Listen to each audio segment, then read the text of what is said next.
Assalamualaikum warahmatullahi wabarakatuh. Halo teman-teman, kali ini kita akan kulineran di Bakso Barokah.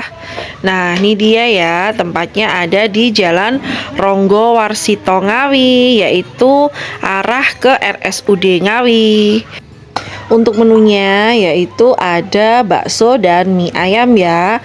Kalau mie ayamnya itu ada dua, yaitu mie ayam biasa sama mie ayam ceker. Nah, ini dia pesenannya udah datang nih. Nah, ini mie ayamnya, wah full banget ya untuk mie ayamnya. Ini cekernya aku minta dipisah. Boleh pisah atau boleh langsung ya. Kalau minumannya ada es teh jeruk. Ini dia baksonya, ada bakso tahu dan ada bakso besar itu dalamnya itu ada telurnya.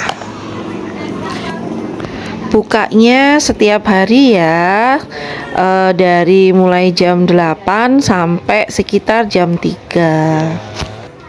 Nah, ini dia ya teman-teman mie ayamnya, dan yang paling aku suka itu ada acar mentimunnya. Itu jadinya seger banget kalau dimakan bareng. Nih untuk ayamnya, dan juga di sini ada pangsit, keripik pangsit yang kecil-kecil ya. Dan untuk aku mie-nya pas ya, nggak terlalu lembut banget juga nggak terlalu keras. Dan untuk baksonya ya, itu dalemannya ada telur puyuh ya, yang kecil-kecil itu. Nah, ini dia, nih yang bikin jadi gurih kalau dipotong terus dimakan. Oke teman-teman, itu dia review mie ayam sama baksonya ya, recommended deh pokoknya. Oke, mari makan. Nyam nyam nyam nyam nyam.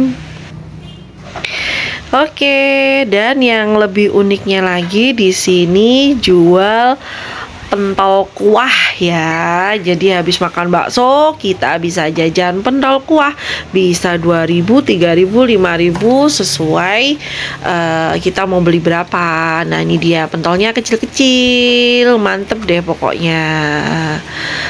Hore, kita sudah selesai makannya. Ini kakak Fiona makanya tinggal ceker nih, ceker kesukaannya dia lagi dikerokotin. By the way, terima kasih ya teman-teman udah nonton review kita di Bakso Barokah Pak Karno Sareh di Jalan Ronggo Warsito ya. Ke arah sana itu di RSUD, dan ke arah sana itu menuju ke alun-alun Ngawi. Terima kasih. Wassalamualaikum warahmatullahi wabarakatuh. Jangan lupa untuk subscribe dan tekan tombol loncengnya teman-teman. Bye-bye.